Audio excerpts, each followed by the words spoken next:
भुनक्तु सह वीर्यं करवावहै तेजस्विनावधीतमस्तु मा विद्विषावहै। ओम शांति शांति शांति। शंकरं शंकराचार्यं केशवं बादरायणं सूत्रभाष्य कृतौ वन्दे भगवन्तौ पुनः पुनः। ईश्वरो गुरुरात्मेति मूर्तिभेद विभागिने व्योमवद्व्याप्तदेहाय दक्षिणामूर्तये नमः। ओम शांति शांति शांति।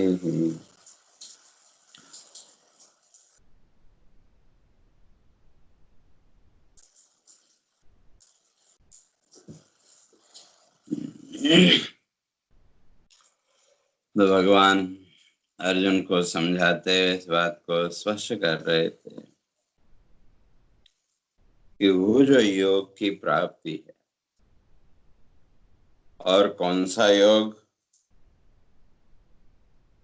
उस परमात्म सत्ता के साथ, उस ईश्वरीय सत्ता के साथ ऐक्य भाव, जो अभी तक एक भेद दृष्टि है। अभी तक जो हमने स्वयं को और परमात्मा कहें, भगवान कहें, ब्रह्म कह लें, उनको अलग अलग मान, शास्त्रों से हमने सुना कि दोनों एक ही हैं, एक ही तत्व, सुना, बात समझ में भी आई, लेकिन व्यवहार काल में फिर वो भेद दृष्टि आ जाती। तो साधना के द्वारा, चित्त के द्वारा उस भेद दृष्टि को हटाना, उसी का नाम योग है। तो वो जो भेद दृष्टि है, वो जो ईश्वरीय भाव की दृढ़ता, वो कब आएगी? भगवान इस बात को स्पष्ट करके आए थे, यदा ते मोह कलिलम बुद्धि व्यतितरिष्यति, कि जब मनुष्य की जो बुद्धि मोह कलिलम, इस संसार के मोह में पड़ी हुई जो बुद्धि है, तो वो जब इस संसार भाव से ऊपर उठेगी और फिर उसके साथ साथ इस संसार के बारे में सुनने जानने की जो इच्छा है, वो भी धीरे धीरे निवृत्त हो जाए। अर्थात अध्यात्म चिंतन के द्वारा इस भौतिक जगत से, इस संसार से वैराग्य का भाव, और जैसे जैसे इस संसार के प्रति वैराग्य का भाव आता जाएगा, वैसे वैसे चित्त में एक स्थिरता, दृढ़ता भी आती जाएगी। तो केवल वैराग्य ही नहीं, इस संसार के साथ वैराग्य का भाव और उस ईश्वरीय सत्ता के साथ तादात्म्य भाव, ऐक्य भाव, ये दोनों एक साथ साथ चलेंगे। तो तब भगवान कह के आए थे, श्रुति विप्रतिपन्नाते यथा स्थास्यति निश्चला। तो फिर शास्त्रों के द्वारा जो कुछ भी श्रवण किया, जो कुछ भी समझा, अभी कहीं न कहीं विप्रतिपन्ना, उसके द्वारा भी बुद्धि में कहीं न कहीं संशय आदि की वृत्ति है। तो वो जिस क्षण पूरी तरह से निवृत्त हो गए, यदा स्थास्यति निश्चला, तो तब समाधो अचला बुद्धि, तो तब वो आपके जीवन में समाधि की स्थिति होगी। और वो समाधि की स्थिति कैसे? तो श्रुति कहते हैं, निर्वात दीपवत चित्तम, जैसे दीपक है, दीपक आपने जलाया, अगर हवा चल रही है तो दीपक की जो लौ है वो इधर उधर कांपे, और जब हवा नहीं चल रही है तो दीपक एकदम सीधी लौ, बिना किसी कंपन के सीधी लौ। तो उसी तरह से निर्वात दीपवत चित्तम, मनुष्य का जो चित्त है वो जब कैसा होगा, निर्वात दीपवत, हवा के प्रवाह, हवा के द्वारा विक्षेप से रहित जैसे दीपक है, तो उसी तरह से इस संसार भाव के विक्षेप से जब हमारा चित्त दूर हो तो समाधो अचला बुद्धि, तो तब वो जो बुद्धि है वो उस समाधि भाव में, और तब जा करके योगम अवाप्स्यसि, भगवान कहते हैं तुम उस योग की स्थिति को प्राप्त कर लोगे।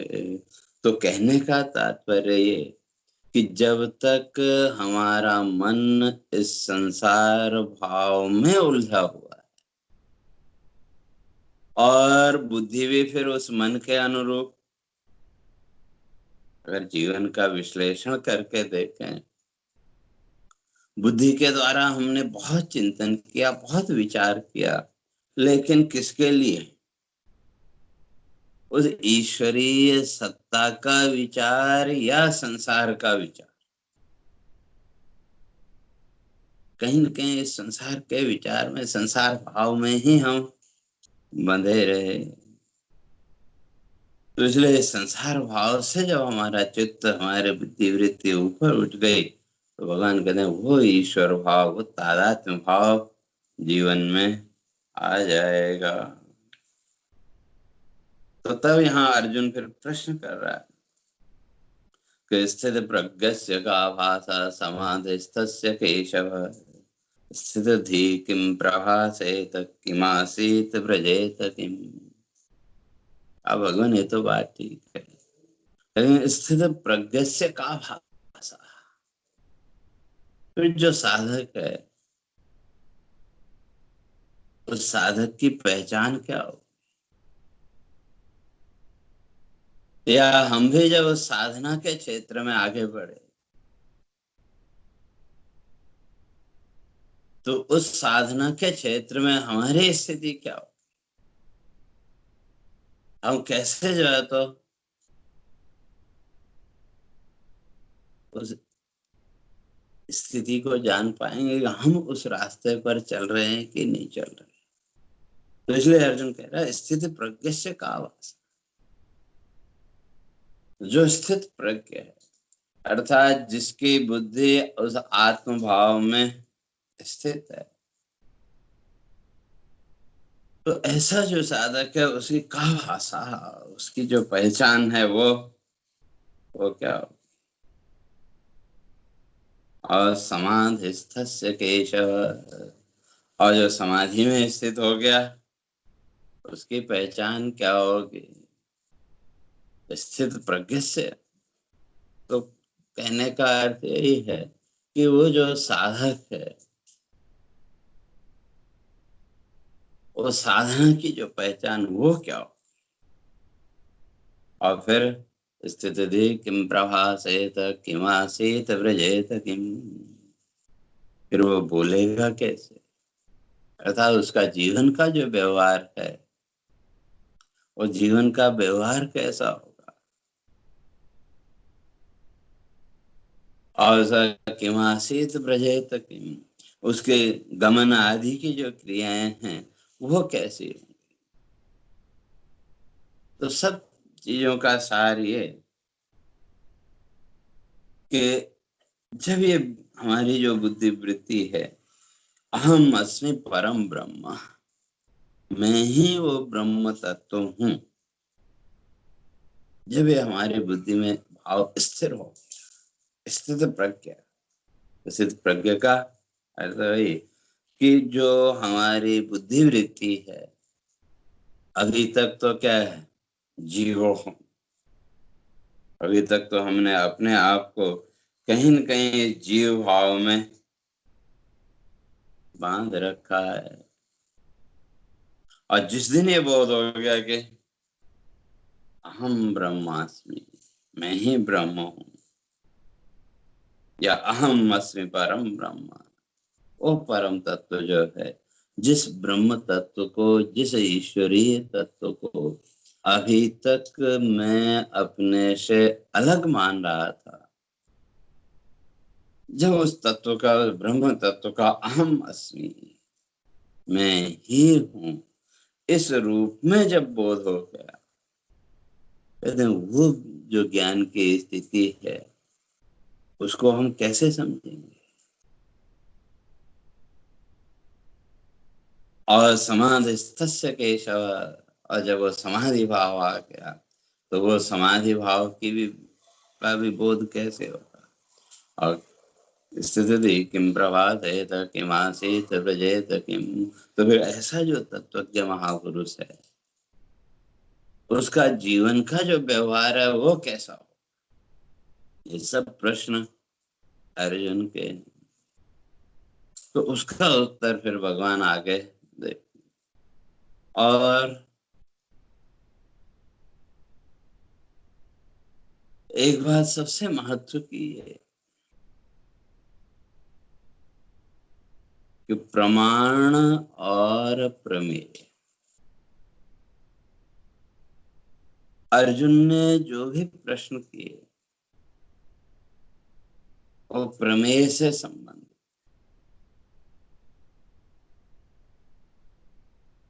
अर्थात सीधे सीधे वस्तु से संबंधित। तो यहाँ भी अर्जुन का प्रश्न वही है कि वो लक्षण क्या होगा।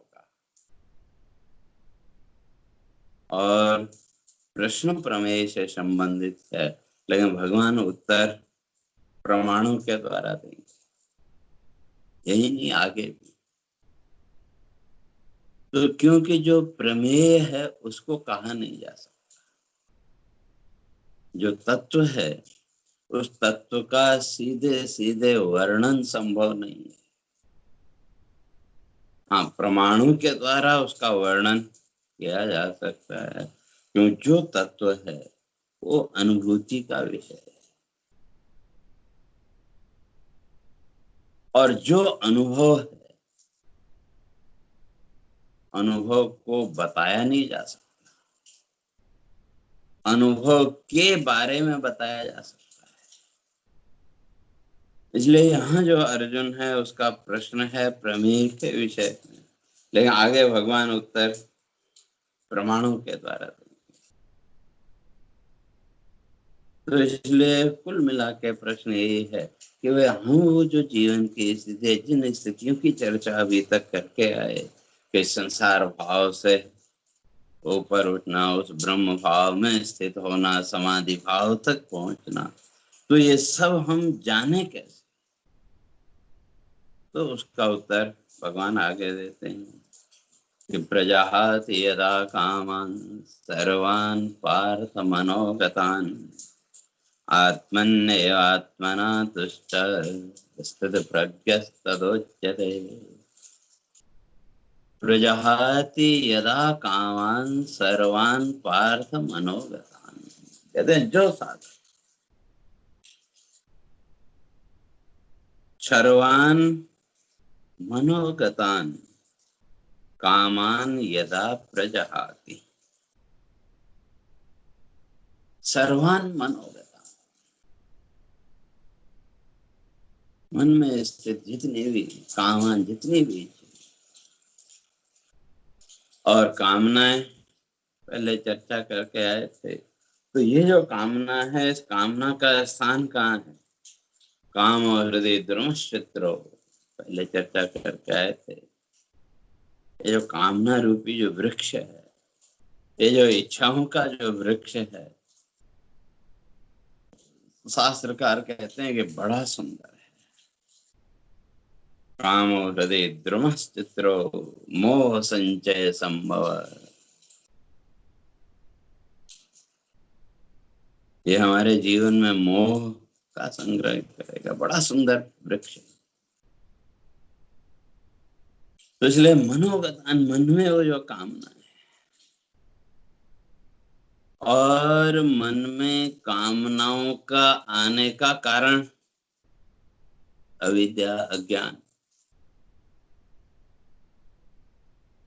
मैंने पहले भी कहा, हमने शास्त्रों को पढ़ा, समझा, बात समझ में ही आई, लेकिन हम अपने मन की वृत्ति को इस संसार भाव से ऊपर नहीं उठा पाए। कहीं न कहीं वो संसार भाव बैठा हुआ है, और उसका कारण हमने अपनी जीवन दृष्टि को इस संसार भाव से ऊपर उठने ही नहीं दिया।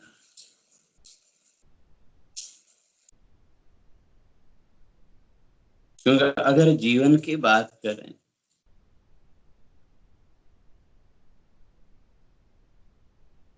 हमारे पास जीवन की परिभाषा क्या है? मैं और मेरा पूरा जीवन,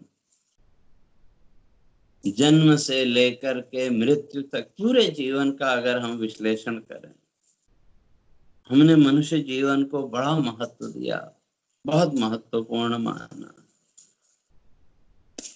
लेकिन हमारी जो जीवन दृष्टि है, हम अपनी जो जीवन दृष्टि है, उस जीवन दृष्टि को इस संसार से ऊपर उठा नहीं पाए। तो इसीलिए इस संसार के जो भी दृश्य हमारे सामने आए, प्रत्येक दृश्य को लेकर के हमने अपने चित्त में एक नई कामना को, एक नई इच्छा को दृढ़ किया। इच्छा उठना स्वाभाविक है, क्यों? जब तक ये चित्त वृत्तियां हैं, जब तक इस संसार में है, इस संसार के दृश्यों को देख करके चित्त में विक्षेप आना एक सहज प्रक्रिया है। लेकिन उस विक्षेप को पकड़ना या उस विक्षेप को वहीं का वहीं छोड़ देना, ये मनुष्य के हाथ है। तो धीरे धीरे इन विक्षेपों को त्यागने का जो अभ्यास, और धीरे धीरे हमारे चित्त की स्थिति को शांत करेगा। लेकिन जब तक इस संसार के पदार्थों में अनित्यता का भाव हमारा दृढ़ नहीं होगा, तो तब तक तो ये विक्षेप रहेगा। क्योंकि जो भी दृश्य हमारे सामने आया, पहले भी हम चर्चा करके आए थे कि परमात्मा ने हमारी जो इंद्रियां हैं, इन इंद्रियों में एक सेंसर सिस्टम लगा के रखा है।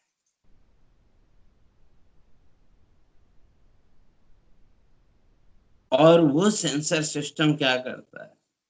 जो विषय सामने आया, रूप, रस, गंध, स्पर्श आदि जो भी सामने आया, हमारी वो इंद्रिय एक्टिव हो, और उस इंद्रिय ने एक्टिव होकर के क्या किया? बाहर जो दृश्य था, उस दृश्य की छाया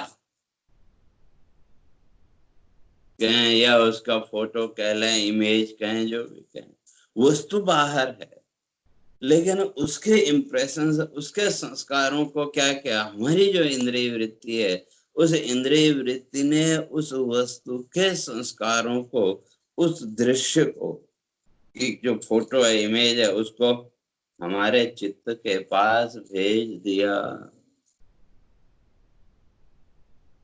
और हमारा जो चित्त है वो हमारा ब्लैक बॉक्स, संस्कारों का ब्लैक बॉक्स, अनेक जन्मों के वो संस्कार वहां भरे पड़े। तो वो जो बाहर दृश्य है, उस दृश्य ने क्या किया? उन संस्कारों ने क्या किया कि हमारे चित्त में पड़े हुए जो पूर्व के संस्कार, उन संस्कारों को उद्वेलित किया, उसमें कंपन पैदा हुआ, उसमें एक वाइब्रेशन पैदा हुआ। और उस वाइब्रेशन से क्या हुआ, जो वस्तु हमारे सामने आई, उस वस्तु से जुड़े हुए जो हमारे चित्त संस्कार, वो संस्कार हमारे प्रकट हुए।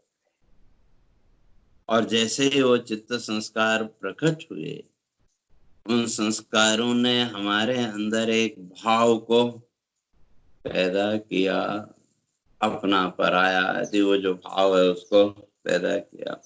और उस भाव को हमने फिर सामने की वस्तु के ऊपर प्रोजेक्ट कर दिया, और उसके साथ फिर नए संकल्प, नई इच्छाएं हमारी प्रकट होने लगी। लेकिन जो ज्ञानी है, जो विचारशील व्यक्ति है, वो क्या करता, भाव तक तो हो गया है, लेकिन उसने उन भावों को आगे प्रोजेक्ट नहीं किया, क्योंकि वो विचारशील व्यक्ति इस बात को जानता है कि ये सब क्षणिक एक आवेश, क्षणिक आवेग के अतिरिक्त और कुछ नहीं है। तो इसलिए उसने उसको आरोपित नहीं किया।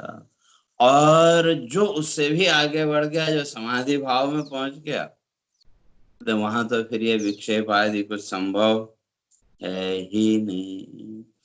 तो जो हमारी कामनाएं, हमारी जो मन की वृत्ति इस संसार भाव में इसलिए अटकी है, तो कहीं न कहीं इस संसार के दृश्यों के प्रति सत्यता का भाव, हमने जाना समझा, बात समझ में भी आई, लेकिन इस संसार के पदार्थों के प्रति जो एक सत्यता का भाव था, हम उससे अपने आप को बाहर नहीं निकाल पाए। और उसका कारण वही संस्कार, तुम्हें इस संसार में जो हमको संस्कार मिले,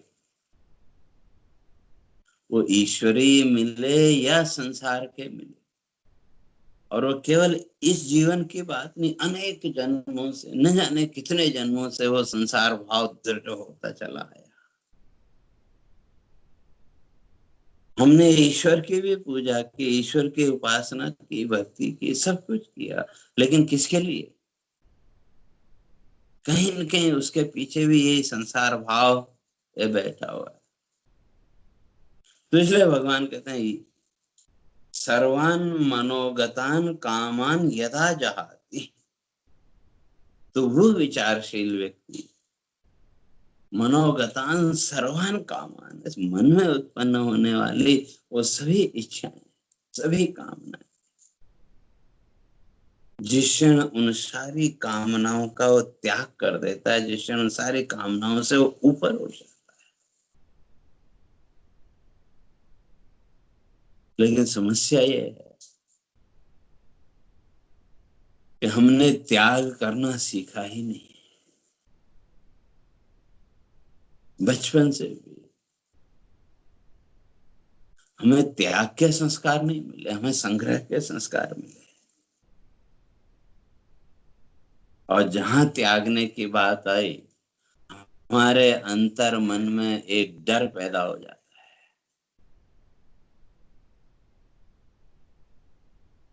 क्योंकि बचपन से सुनते आए कि कुछ पाने के लिए कुछ छोड़ना पड़ेगा। बचपन से हम लोग सुनते आए, और पाना क्या चाहते हैं? तो हमारी जीवन दृष्टि, हमने अपनी उस जीवन दृष्टि को इस संसार भाव से ऊपर उठाया नहीं, इसलिए कहीं न कहीं इसी संसार भाव की प्राप्ति, वही हमने जीवन का लक्ष्य बना के रखा, हमारी जीवन दृष्टि वहीं बंधी हुई है। और जब हमारी जीवन दृष्टि इसी संसार भाव में बंधी हुई है, तो इन इच्छाओं का त्याग करना बड़ा मुश्किल है, बड़ा कठिन है। लेकिन शास्त्र विचार के द्वारा, शास्त्र चिंतन के द्वारा जिस क्षण ये बोध हो गया, या स्वयं के चिंतन के द्वारा जिस दिन हम अपने अंदर ये दृढ़ता लाने में सफल हो गए कि संसार की जितनी भी इच्छाएं हैं, ये इच्छाएं हमको जीवन में केवल दो ही चीजें दे सकती हैं, सुख या दुख। बचपन से लेकर के आज तक इस संसार में सुख और दुख, इन दो वस्तुओं के अतिरिक्त और क्या मिला?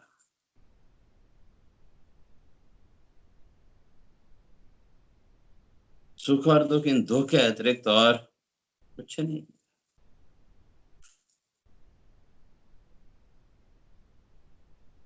तो ये जितना भी सुख दुख का भाव है, तो हमने इसी को जीवन मान लिया, और फिर ये जितनी भी इच्छाएं बचपन से लेकर के आज तक विचार करके देखें, जो भी इच्छाएं हमने की इस संसार को लेकर के, वो इच्छाएं पूरी हो गई तो थोड़ी देर के लिए सुख का भाव, और वो इच्छाएं पूरी नहीं हुई तो दुख का भाव। इन दो के अतिरिक्त संसार की इच्छाओं ने हमको और कुछ दिया नहीं। और ये सुख दुख प्राप्ति ही हमने अपने जीवन का लक्ष्य मान लिया, लेकिन है नहीं। क्यों? अगर इस संसार का सुख दुख प्राप्ति ही हमारे जीवन का लक्ष्य होता, तो आप साउंड स्लीप में क्यों जाते? जिस संसार की इच्छाओं को आपने जीवन का सब कुछ माना, उन सारी इच्छाओं को, उन सारे भावों को त्याग करके भी आप साउंड स्लीप तक जाना चाहते हैं कि नहीं? तो क्यों? कहीं न कहीं कुछ ऐसा है जो इस संसार भाव से भी ज्यादा महत्वपूर्ण है, जिसके बिना हम रह नहीं सकते।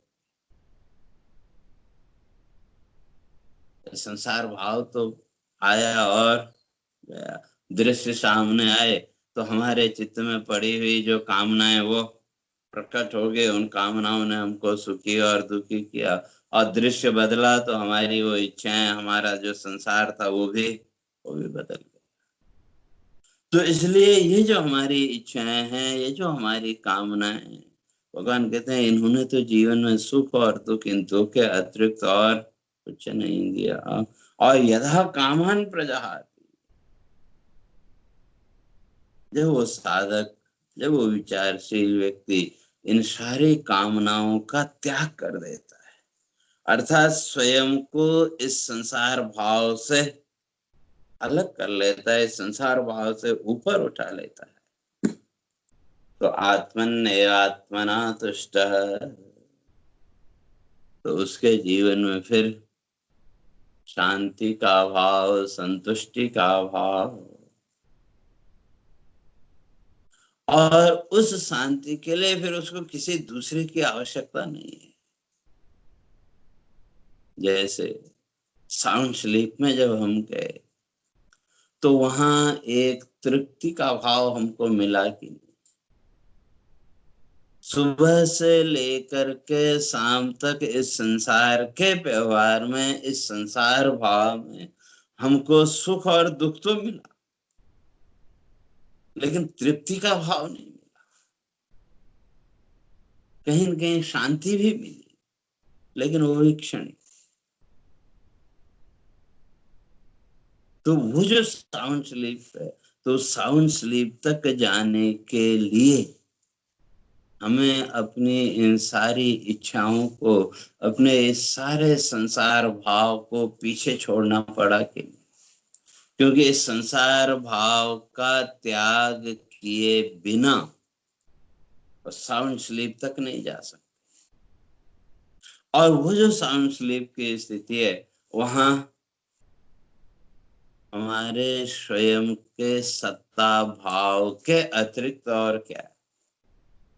क्योंकि जिस संसार को हमने जीवन का सब कुछ मान रखा था, उस संसार को तो हम यहीं छोड़ के गए। और जैसे जैसे उस संसार भाव से हमने स्वयं को अलग किया, तो वैसे वैसे मन में एक तृप्ति का भाव, एक प्रसन्नता का भाव भी प्रकट हुआ। और सुबह आंख खुलने के बाद फिर जैसे जैसे हम स्वयं को इस संसार के साथ जोड़ते गए, इस संसार की इच्छाओं के साथ जोड़ते गए, तो हमारे मन की अशांति का भाव भी बढ़ता चला गया। तो भगवान वही कह रहे हैं, बस वही साउंड स्लीप जैसी जो स्थिति है, आत्मन्यवात्मना तुष्ट, वो स्वयं ही स्वयं में संतुष्ट है। लेकिन उसके लिए शर्त क्या है? प्रजहाति यदा कामान, जिस क्षण वो साधक इस संसार की इच्छाओं का त्याग करने में सफल हो, अर्थात साधना करते करते जीवन में स्वयं को इस स्थिति में ले आया कि अब संसार के दृश्य, इस संसार की वृत्तियां उसके चित्त में, उसकी बुद्धि में किसी प्रकार का विक्षेप पैदा न कर सकें। कहते हैं वही स्थित प्रज्ञा, वही स्थित प्रज्ञा। अर्थात दूसरे शब्दों में कहें तो साक्षी भाव, केवल साक्षी भाव। तो वहां किसी प्रकार का विक्षेप अब नहीं है। इसलिए सर्वान मनोगतान कामान यदा जहाती, तो इसलिए वो जो साधक है, सर्वान मनोगतान काम, जिस क्षण अपने मन में उत्पन्न होने वाली ये जो कामनाएं, ये जो इच्छाएं हैं, इनको समग्र रूप से जिस क्षण वो त्याग देता है, अर्थात इस संसार के दृश्यों को देख करके संकल्प विकल्प शून्य, तो उसके मन में कोई संकल्प भी नहीं, कोई विकल्प नहीं, किसी प्रकार का कोई विक्षेप नहीं। वो जो स्थिति है, उस स्थिति में आत्मन्य आत्मना तुष्ट, वो फिर अपने आप में संतुष्ट हो जाता है। तो वो कहते हैं स्थित प्रज्ञ तदोच्यते, तो उसी का नाम स्थित प्रज्ञ है। अर्थात वो आत्म सुख की अनुभूति जिस क्षण हो, जिस क्षण विचार करते करते विचार की दृढ़ता के द्वारा स्वसत्ता के आनंद रूपता का बोध, हम कहते तो हैं, शास्त्रों से हमने सुना कि आत्मा अजर अमर है, अविनाशी है, आनंद स्वरूप है, इत्यादि शब्द हमारे पास बहुत है। लेकिन उस आत्मा के आनंद रूपता का बोध, वो आनंद रूपता का बोध जब जीवन में प्रकट होगा, तो कहते हैं संसार की क्षणिक इच्छाएं मन की अपने आप निवृत्त हो जाएंगी। तो इसलिए हमारा जो मन है, हमारा जो चित्त है, संसार भाव में इसीलिए ज्यादा बंधा है, तो कहीं न कहीं हमने अपनी जीवन दृष्टि को इस संसार भाव से ऊपर उठने ही नहीं दिया। हमने तो इसी संसार के सुख दुख को ही जीवन मान लिया, जबकि ये संसार का जो सुख दुख है, ये तो पहले भगवान स्पष्ट करके आए थे, आगमापायनम अनित्य, तो ये तो आने जाने वाला अनित्य है। तो इसलिए तांस तितिक्षस्व, जैसे इनके अंदर हो तितिक्षा, सुख आया तो भी ठीक, दुख आया तो भी ठीक। अर्थात इस संसार के सुख दुख की स्थिति में जो साधक अपने चित्त को विक्षिप्त नहीं होने देता, अपने चित्त में, अपने मन में किसी प्रकार का विक्षेप पैदा नहीं होने देता, तो वही वास्तव में स्थित प्रज्ञ है। तो वो स्थित प्रज्ञ है। क्यों? आत्मन्य आत्मना तुष्ट। वो तो अपने आप में संतुष्ट है। उसको किसी संसार के किसी भौतिक वस्तु की कोई अपेक्षा है ही नहीं। क्यों? कि आत्मानंद रसावलोकेन। तो उसने तो आत्मानंद का जो रस है, उस आत्मानंद की उसने अनुभूति प्राप्त कर ली। तो ऐसा जो साधक है, भगवान कहते हैं स्थित प्रज्ञा तदोच्यते। तो अर्जुन कहता है भगवान ये तो बात ठीक है, लेकिन ये अभी बात समझ में आई नहीं। तो इसको थोड़ा सा और स्पष्ट करें तो उसकी चर्चा फिर आगे करेंगे। हरे ओम। पूर्णमदः पूर्णमिदं पूर्णात् पूर्णमुदच्यते पूर्णस्य पूर्णमादाय पूर्णमेवावशिष्यते। ओम शांति शांति शांति। शंकरं शंकराचार्यं केशवं बादरायणं सूत्रभाष्य कृतौ वन्दे भगवन्तौ पुनः पुनः। ईश्वरो गुरुरात्मेति मूर्तिभेदविभागिने व्योमवद्व्याप्तदेहाय दक्षिणामूर्तये नमः। ओम शांति शांति शांति।